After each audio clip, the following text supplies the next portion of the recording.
Why are you here today? Why am I here today? And as nice as it is, it's not for St. Patrick's Day.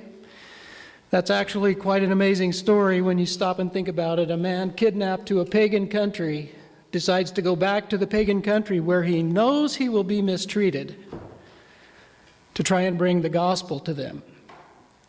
And it's not for my parents, as much as I love my parents. That's not why I'm here today. I'll read it to you. I just don't want to forget to tell you this, because I think this is my job. And this is the only reason that I actually agree to preach, even at home, because I think the job of the preacher is to do this. We have, in our North American culture, we have turned this assembly into a lot of things. And very rarely does it turn into what I'm about to read you. But this is the reason why we're supposed to be together. Singing is beautiful. Praying is necessary. Fellowship is great. But this is not a social club. We have the internet. You can sing at home. You can hear great sermons at home. Expository sermons. You get fellowship at work. You might be blessed being surrounded by working for Christians. If not, this may be the only place you get Christian fellowship.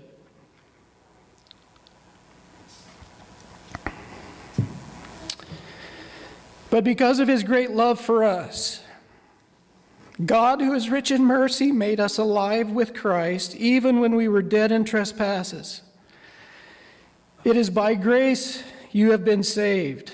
And God raised us up with Christ and seated us with him in the heavenly realms in Christ Jesus, in order that in the coming ages he might show the incomparable riches of his grace expressed in his kindness to us in Christ. You get that? In the future, even now in heaven, God is bragging on his beloved. He is showing you off because you have accepted his grace. For it is by grace you have been saved through faith. And this is not from yourselves, it is the gift of God, not by works, so that no one can boast. For we are God's handiwork. He's going to show off his handiwork. Another interpretation of this word is his masterpiece. We are his masterpiece. Not the Mona Lisa, not the Sistine Chapel. You. Me. You are God's handiwork, created in Christ to do good works. Not that the works will save you. You're saved by grace. You're already saved if you're in Christ. But you have a job. And your job is to do good works. And he has prepared them in advance for us to do. On the stage before you just a few minutes ago was one example of good works to be done. There was not a shy child in there. Very different from when I was in that group and didn't want to be up there. They all wanted to be up here. And Zach, you're to be commended for that. And the rest of you, if you're encouraging Zach in that work, you're to be commended. And you parents who are encouraging your kids to participate, you're to be commended. And that's a good work. And everything that we are doing today is supposed to cause us to stir one another up to love and good works. That is why we're here today. So in my old age, I've told you the end of the story. case I forget to tell you later at the end of the lesson. You know the purpose. That's why I'm here. That's why you're here. And I hope that what I have to say in regards to what I prepared to say will encourage you to do that.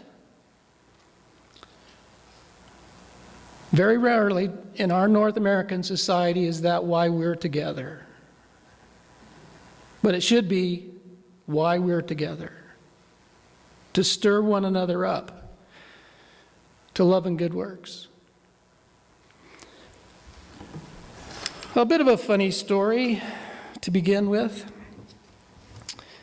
We started coming down here annually 4 years ago for Mom and Dad's 65th anniversary, and 4 years ago I was looking at the weather pages and looking at, how to avoid the bad weather. You've heard about the bad weather, right? And so I was looking at the radar maps and I plotted a course and I said, if we go down this road instead of going down that road, we can avoid the storm. If we go on this day instead of waiting till tomorrow, we can avoid the storm. And everywhere we went that day, that week, we missed all of the storms. And on the way home, we went back exactly the same route. And there were piles and piles of snow, just like there are in the Midwest this week. Piles and piles of snow. Well, 4 or 5 days ago, I was looking at the weather and I was seeing what was coming along and what they were saying was going to happen, and I said, there's no way. I don't see a course through all of this. And so we decided to fly. So we get to the airport and the flights are canceled. And so rather than fly to Denver and stay in Denver with 5,000 people in the airport, we decided to go home and wait 2 days and come yesterday instead of Thursday. Turned out to be pretty smart. All except for one thing. I left my phone at home. And so we were not 2 minutes out of town, and I turned around, went back to the house, and I said, where's my phone? I went to every room, looked at every desktop, every surface where I was that morning. Could not find my phone. Looked about 5 minutes around the house. We were, trying to get out of town. So got back in the car, couldn't find my phone. Sue said, well, take my phone and go in and call yourself and you'll find it. I said, nah, I'll just assume it's in the car. And it's buried in a bag somewhere because it wasn't where I thought it would be. Went out, got in the car, looked in all the bags. When I got to the hotel, no phone. So I called my friend at home, told him where one other place that it could be, which dawned on me halfway to Winnipeg. He went back, and sure enough, he found the phone. So I said, well, mail it. This was Thursday midday. And turns out Thursday night we went back home. So by a quirk of real smart thinking on my part, my phone is probably in California before I got to California.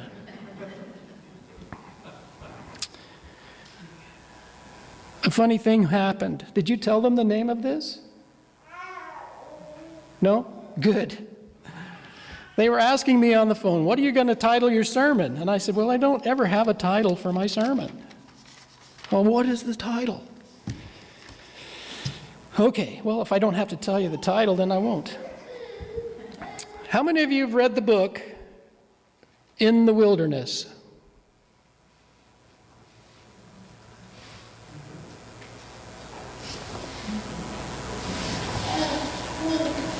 Nobody? I'll bet you have.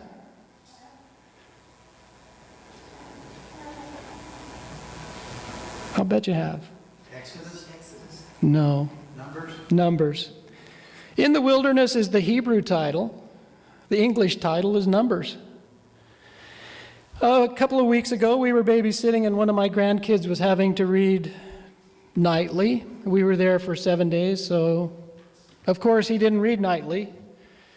So the day before his parents got home, I said, "You're going to read everything you were supposed to read nightly today and tomorrow morning before they get home." So in order to encourage him to do that, I started reading. And he was reading in the wilderness. So that's where I got the idea for this, helping my grandchild do his nightly Bible readings. I recommend that you read Numbers again, if it's been a while. And I especially encourage you to read Numbers if you haven't ever read it. But a better term, or better title, would be In the Wilderness. The book begins at the base of Mount Sinai, which is, of course, where Exodus ends. While they've been there, they've gotten the law, they've gotten a lot of commandments, they've gone over the various duties of the priests and built the tabernacle and all kinds of things that were necessary to turn a bunch of slaves into a nation.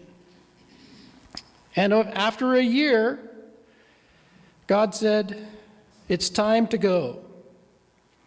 So they began a journey towards the promised land. Now, from Sinai to Jericho is about 4 to 6 weeks journey. It turns out to be 40 years. So a funny thing happened on the way home.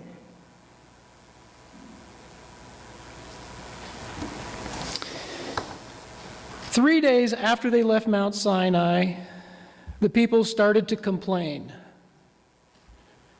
Complaining about food conditions, complaining about water conditions, complaining about travel conditions, complaining about Moses, complaining about not being in Egypt any longer. In fact, their major complaint is, why did Moses bring us out here into the desert to die?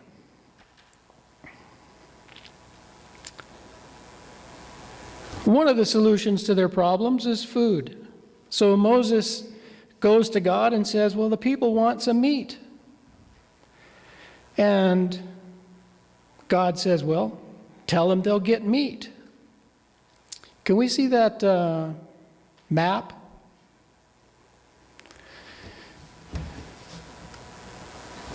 So I don't know if you can see this down here. This is the traditional location for Mount Sinai. The second most popular choice is over here in Saudi Arabia. But from here to here is about 600 kilometers, give or take.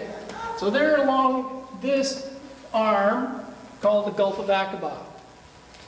And Moses says to God, if you're going to give them meat, it will take every fish in the sea. They had 600 men on foot, not counting those who were riding and not counting women and children. 600,000 men. That's a lot of meat. And God says, prepare the people, tell them to get prepared for meat. So how many of you know what happened? In the night, there was a big wind. At the end of the big wind came a covey of quail. The covey of quail was 2 cubits deep, this tall and this tall. 1 day's walk in all directions. That's a lot of quail. That's a lot of meat. Just before this happened, you can almost hear the irony or sarcasm in God's voice when he says to Moses, is my arm too short to do this? If I say there'll be meat, there'll be meat. So you would think that that would be good enough, but it wasn't. So on they go to the northern arm up here. This area right in here is known as the wilderness of Paran. The wilderness of Paran is it's kind of a black It's kind of a Black Friday kind of place for the people of Israel. From here, they send out 12 spies. And they go out into the promised land to scout out the land, and they bring back a report. And 10 spies were bad, and only 2 spies were good. Do you guys sing that song? 10 spies were bad and 2 spies were good? No? So 2 of them, that would be Caleb and Joshua, they tried to convince the people, the mob, that they could take the land. The other 10 spies said, no, we can't. So in their complaining and grumbling, the people said, well, let's choose a new leader. And the new leader is going to lead us back to Egypt. And so this goes on for a few days, and finally, God says, enough is enough. Stand apart from this guy who wants to be the new leader. So everybody kind of backs up. And Moses says, if I'm the leader here, these 2 guys right here will not die a natural death.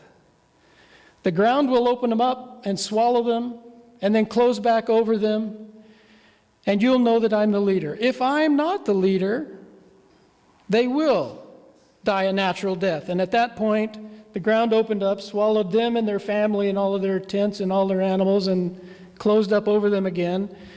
And you would think that would be the end of the grumbling. But it wasn't. Moses and Miriam. Now, think about this. Aaron and Miriam started to complain about Moses. Who was Miriam? His sister. What did she do? When she was a child, what did she do?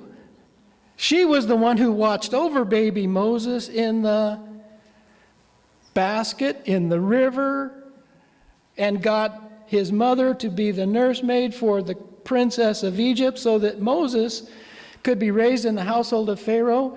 This is a woman who knows some things, who's seen a thing or two. And she's complaining about her brother. And so Moses, Aaron, and Miriam are called into the tent of meeting, and God's presence descends on the tent of meeting. Not a good sign. When the cloud lifted, Miriam had leprosy. You would think that would turn the people back towards God, or at least to give Moses the respect that he's due. No, didn't work. So on they go. Now they have to wander for 40 years. But before they wander for 40 years, they decide to try and take the land by their own power. Big confrontation. God says, all right, you don't want to go to the land? I get it. But now you get to wander for 40 years. And they said, oh no, we've changed our mind.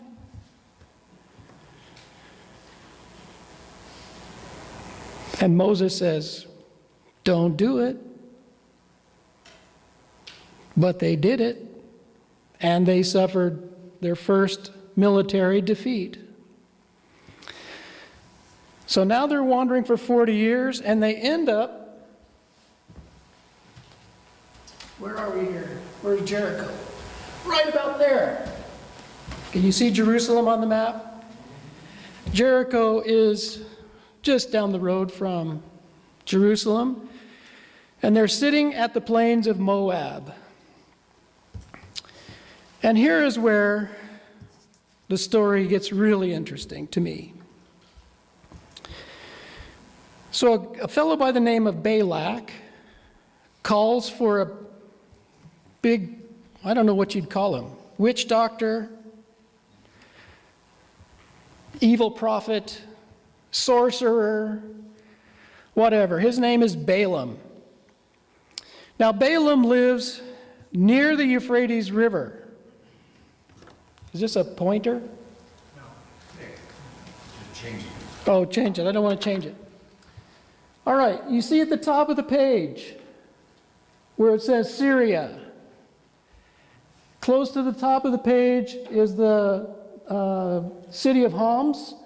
North of that is the city of Aleppo in modern Syria. Where this prophet, Balaam, lives is somewhere north of that, on the Euphrates River, roughly 1,000 kilometers from where the plains of Moab is. So he is not local, right?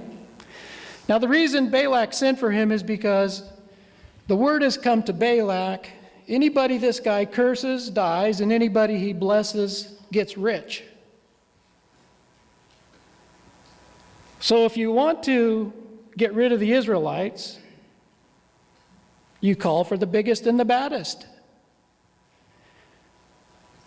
So he did. So he sent an emissary. You can kind of imagine, the president sending a large number of dignitaries to this guy, and he says, we're going to make you rich beyond your dreams. Come down to Moab and curse the Israelites, and we'll give you basically whatever you want. And Balaam says, just 1 minute, I'll pray about that. He goes, he offers his sacrifices, he makes the prayer, and God appears to him in a vision and says, don't go. I've blessed him, and there's nothing you can do about it. So he comes out of the tent in the morning, and he says to the guys, hey, sorry guys, can't go. Had a vision from God last night. God said, don't go. He's blessed them. There's nothing you can do about it. I suggest you just leave them alone.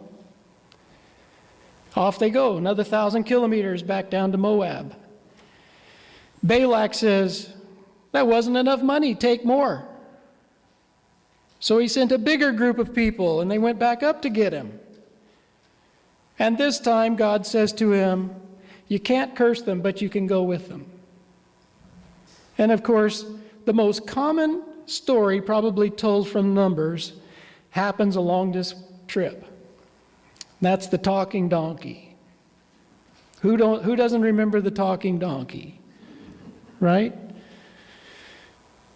3 times he tries to he does save Balaam's life, and at the 3rd time he starts hitting him with the stick, and the donkey turns around and says, look, what did I ever do to you?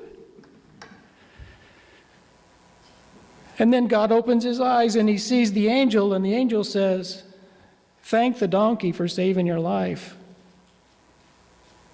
Because if you would have stayed on the road, I would have killed you. But just so you know, whatever I tell you to say, you say. You cannot curse these people. Now, how do you apologize to a donkey? So Balaam gets down there. And he goes and he sees Balak, and Balak says, I told you I wanted you to come. Why didn't you come? And he said, I told you. I cannot curse these people, but I'm here. And Balak says, well, let's go up on the hillside. So there they up on top of Rocky Hill, and they are saying, and Balak says, curse them. And Balaam says, prepare the sacrifice, and I'll talk to God and see what he says. And in the next day,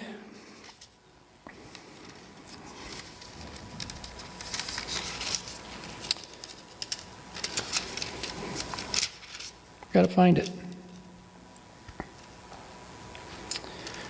There it is. So in the next morning, the first morning, Balaam comes out and he says, I see a people who live apart and do not consider themselves one of the nations. Who can count the dust of Jacob, or number even 1/4 of Israel? Let me die the death of the righteous, and may my final end be like theirs. And Balak, nuts. He goes nuts. What are you doing? You bless these people. I don't like that side of Rocky Hill. Let's go to the other side. We'll curse them from over there. So the next day he says, no misfortune is seen in Jacob, no misery observed in Israel. Their Lord God is with them, and the shout of the king is among them. In other words, everything is okay. And Balak goes nuts until 2 more times. Balaam blesses Israel, and Balak doesn't get it.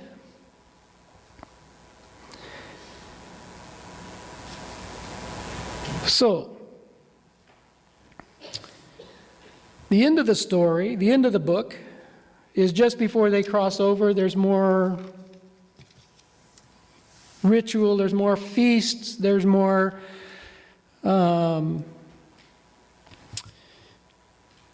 there's a great commentary just before they cross over. While they're on the plains of Moab is where the book of Deuteronomy takes place. And then, of course, Moses dies and the people cross over with Joshua as the leader. So there's a lot more that happens on the plains of Moab. But I think there's a really important lesson for us in today's society if we're listening to what the book of Numbers is telling us. The first one is the bad news. And I'm going to start with the bad news because you don't want to end on bad news. These people have been with God for over a year. He's provided everything. They've wandered They've wandered through the desert. They've become completely dependent upon God. He provides water. He provided military protection. He provided food. He provided guidance. He provided leadership in the presence of Moses. And he has been their protection. They saw the water close over the Egyptian army. There can be no rational reason why they don't know the strength of God. And yet, they rebel. They don't like the food, they don't like the water, they don't like the accommodations, they don't like the leader, they don't like. They complain and complain and complain.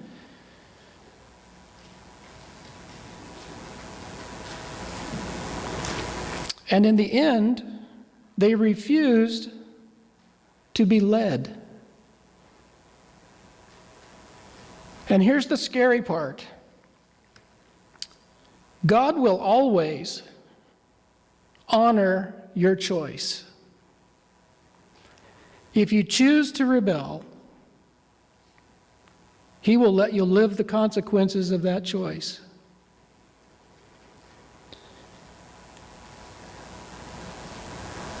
In chapter 14, there's a whole long things that they're complaining about what's going to happen to them in the wilderness. And God says, okay, it'll all happen to you in the wilderness. Except for one thing.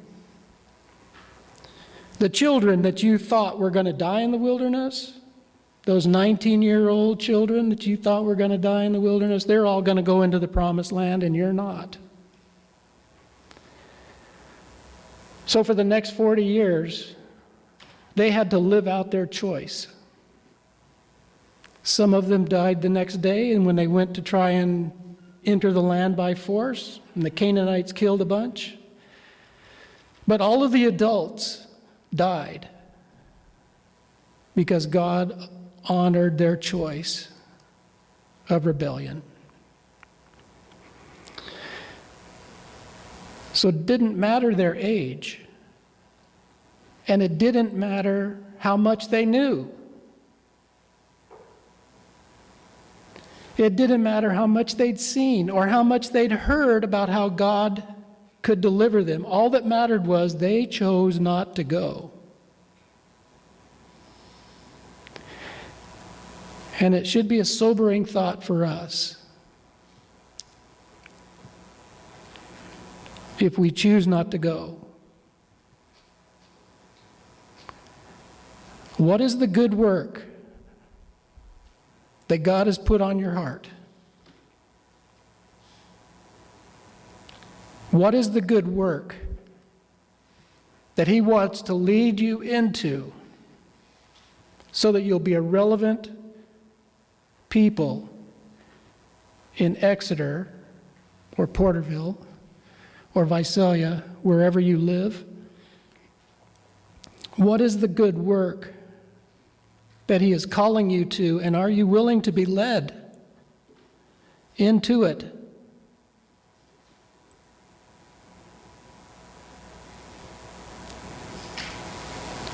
The elders are not calling you. The preachers are not calling you. Moses was not calling them. God was calling.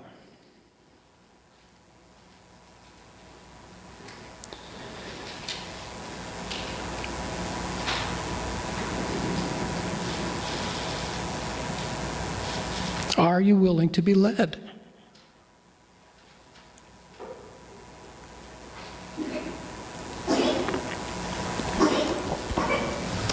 Well, that's the bad news. The good news is at least 4 times as great. There's at least 4 positive things that we can learn from this time in the wilderness that the adults of the Israelite people didn't learn, so maybe we can learn and celebrate. The first is the faithfulness of God. And perhaps if it's even more than His faithfulness, it's His character. They had the opportunity to see the character of God at work, and they missed it. But it's so odd that a pagan prophet or sorcerer or witch or demon sorcerer, whatever you want to call Balaam, he got it. Listen to what he said in his second cursing, his second blessing of Israel. He said, God is not human that He should lie, not a human being that He should change His mind. Does He speak and then not act? Does He promise and then not fulfill?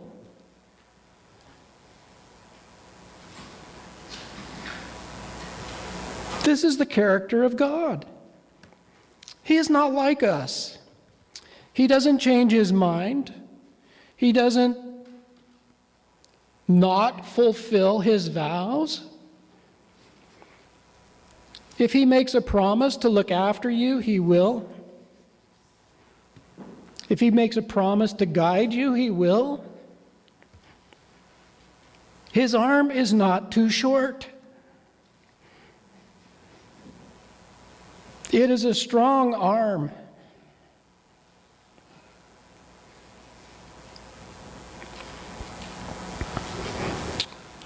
At least 3 different times in the book of Numbers, God is persuaded to destroy the entire nation.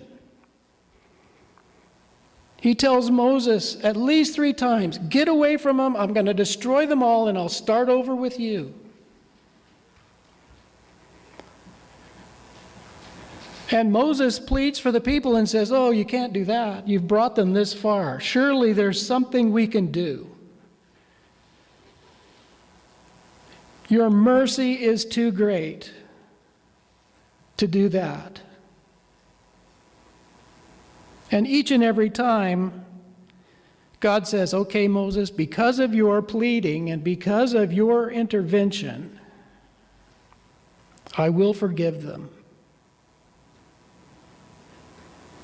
So when He destroyed some of the men by plague, and He was going to destroy the whole group of them by plague, they didn't die. When He wanted the ground to swallow the whole tribe instead of just the 2 rebellious leaders, He didn't. When the poisonous snakes came on them at the end of the journey and they were all dying because they were bit by vipers, Moses pleaded again and said, help them. And God forgave them. He'll forgive us. He'll forgive our rebellious nature. He'll forgive our timidity and our lack of courage when it comes to following Him into whatever good work we've been called. Clearly on display here is the power of God over nature. I need Aaron. Aaron, you have things like leprosy and the plague and snakes and earthquakes and quail and manna and rocks giving forth water and all kinds of things happening to demonstrate, bring the walking stick, all kinds of things to demonstrate the power of God over nature, but none more visible and more impressive to me, because I guess I'm sort of a biologist at heart. Thanks, brother. You can tell by his body language he really wanted to do that. Anything to help. Was at the end of it when God said to him, I said, okay, one from each tribe, the leader of each tribe, bring me your staff. Now this is an old 2x4. It's not even a stick anymore, but you know where 2x4s come from. Limbs and trunks of trees that have been hacked up, and this one's been dead for a long time. Well, to prove God's sovereignty and to prove God's choice of who's the leader, this is what went into the tent of meeting at sundown. And what came out of it, well, most people say, well, the staff budded. Read it again. The staff budded. There were leaves and almonds and flowers on a dead piece of stick overnight. When God ordains people to be your leader, it's pretty obvious, and we should follow them.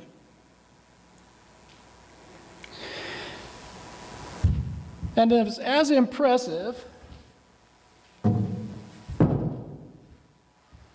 as all of that is, that's not my favorite part. All of this time they were complaining. God was working out the big solution. There is a big point, the big picture, in the story of the desert or the story of the wilderness. The most famous messianic reference comes when the people are being bit by vipers and they're dying, and Moses says, we got to save the people. And God says, okay, put a bronze serpent on a stick, and anybody who looks up at the bronze serpent will be saved. Clearly a messianic reference that whoever looks at the one on the cross and calls out, Master, save me, can be saved. Even in the desert, 1,000 years before Christ, he was telling us, I'm coming for you.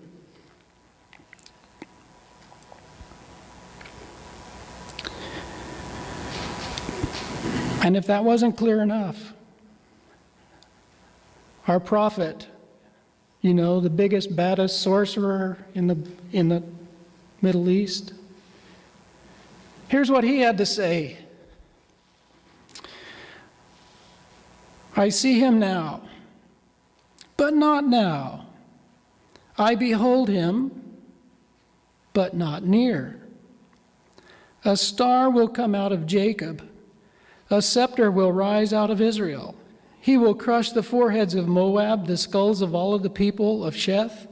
Edom will be conquered, Seir, his enemy, will be conquered, but Israel will be strong.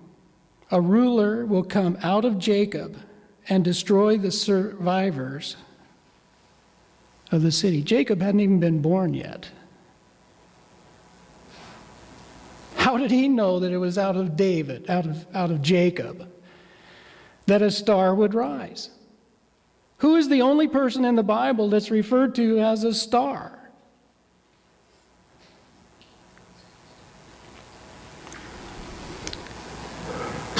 Here in the midst of the wilderness, while the people are down on the plain of Moab, complaining about everything and anything and everything, God is in the mountains around them saying, I'm coming back. I'm coming for you.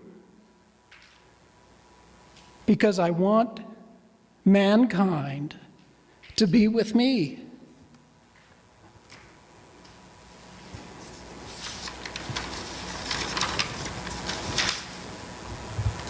Now, how does he get mankind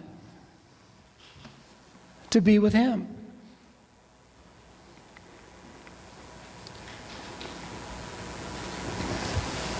You're it. I'm it. The church is it. The church is supposed to be the instrument by which the world comes to God.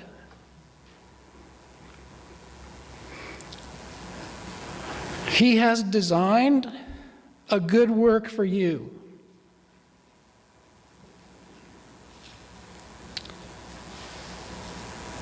He will provide you with everything you need in that good work.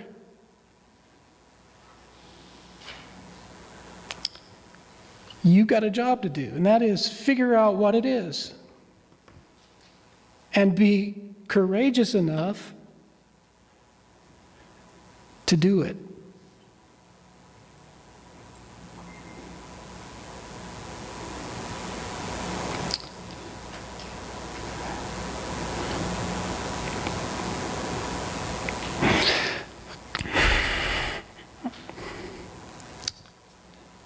I hope you're successful.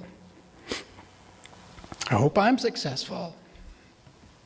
Because the alternative is 40 years in the wilderness. Not a good choice. We sing a song. You probably know the song. Where he leads me, I will follow. We actually sang a song today.